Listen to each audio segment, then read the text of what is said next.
Hello, Model United Nations students. I am so honored to be here today. I'm Kim Schrier, representative from Washington's 8th Congressional District, and I'm just honored to have been invited to speak as your keynote speaker for the 2023 Pacific Model UN Conference. And I'm sorry that I can't be with you in person today. I have to say it is remarkable that so many of you are civically engaged at such a young age, not just nationally, but globally, and thinking about how much it matters to have good international relationships, to keep peace in the world. I'm so impressed that you are taking time out of your precious weekend to be here, being at the Model UN. You know, your individual stories and experiences are critical to the work that I do every day and could not be possible without young people like yourselves paying attention, staying engaged, and telling me what's important to you. We can get so wrapped up sometimes in the day-to-day of Congress, but the U.S. is part of a global community, and we have seen in recent years how important it is to maintain those alliances, to keep in communication, to be in partnership with NATO, and as we just saw yesterday, to have our country once again in communication with China to just de-escalate, bring the temperature down, and help with international relations. We all want to work and live in a peaceful world.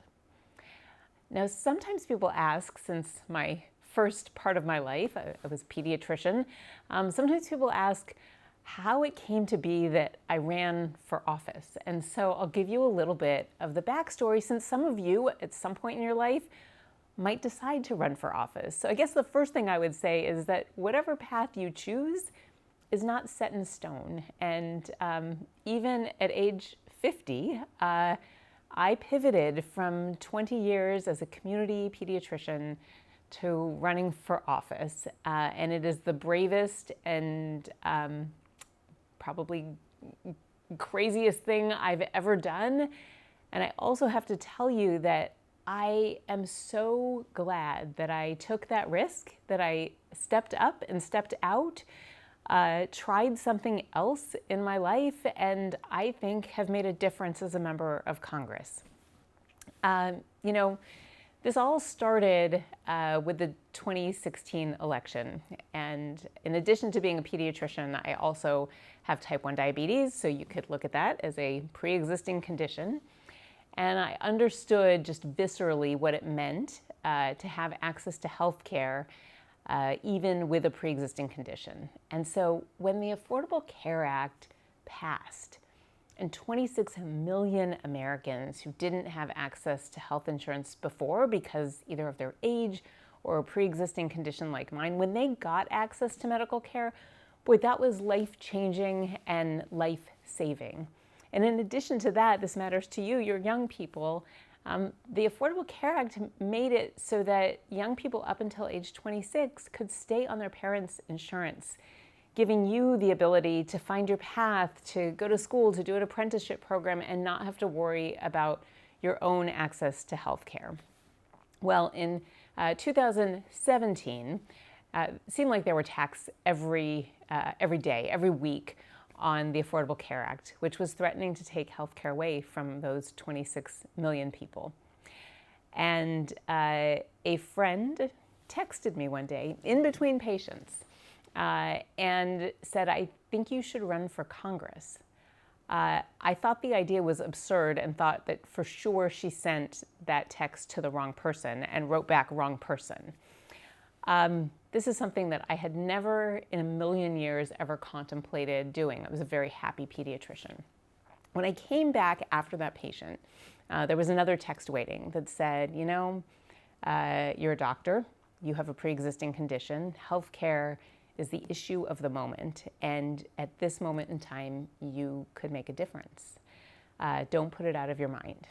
I laughed a little bit, went and saw another patient, came back, and there was another text waiting that said, if not you, who? And if not now, when? And that got me thinking deeply about whether I truly could make a difference for those 26 million people, for young people.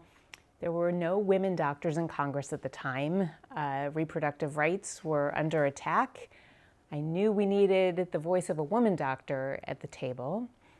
And well, kids don't have a PAC, they can't vote. You can't vote yet until you're 18. And I thought that having a pediatrician to go to bat for young people, to be your advocate in Congress, would be tremendously important. And so as that member of Congress who's a pediatrician advocating for young people, advocating for women's health, I have been able to work on legislation, for example, expanding access to Graduate Education Act, just to allow students who get a Pell Grant, for example, that will help them afford an undergraduate education or even a community college education, use the remaining Pell eligibility toward a graduate degree, allowing students to achieve whatever they would like without the financial strain. Now, another issue that I suspect you care a lot about is safety from gun violence. I know that is heavy on a lot of young people's minds because you're growing up at a time when it's hard to feel entirely safe. You're probably also quite frustrated with Congress that has really stalled in a lot of ways in making progress to just have guns owned safely and keep them out of the hands of those who would do harm, or out of the hands of children, because gun violence or gun accidents is now the #1 cause of death in children. So I'm proud to say that last year we did pass the first bipartisan bill in decades to keep communities safe from gun violence. And part of that was supporting things called red flag laws or extreme risk protection orders, so that in case of a mental health crisis or somebody who's just not in a good place and might commit gun violence, you would be able to remove that gun from the home temporarily until that person gets past the crisis. Well, part of the bill was also called the Supporting Children's Mental Health Care Access Act of 2022. This was my bill, and it reauthorized 2 really important grant programs that support children's mental health care, something we're sorely lacking. One of those is the Pediatric Mental Health Care Access Grant, or the PAL line, which I used as a pediatrician. And the other one is the Infant and Early Childhood Mental Health Promotion, Intervention, and Treatment Grant, focused on early intervention for children who have experienced trauma or at high risk for mental health challenges. I will continue to work on these issues and others that I know are near and dear to your heart. I sit on the Energy and Commerce Committee, and one of the things that we have taken up there, and again passed last year, was the biggest, boldest investment in climate action ever. Clean energy is critical to reducing emissions and slowing or halting this rapidly changing climate. It matters to you because it is your generation who will be here in the years to come. And I want to make sure that as I go to bat for you, I am thinking about leaving for you and your children and generations you will never know the healthiest and most beautiful planet possible. So I want to thank you again for having me here today. It is an honor to speak with you. It is exciting to think about all of your futures and whether you might become legislators or ambassadors, but I know that you will remain civically engaged in the future. I know that you will be good voters. I know you will think about the globe and not just our country, and I look forward to hearing all about what you accomplish and where you choose to take your life. Thank you for having me.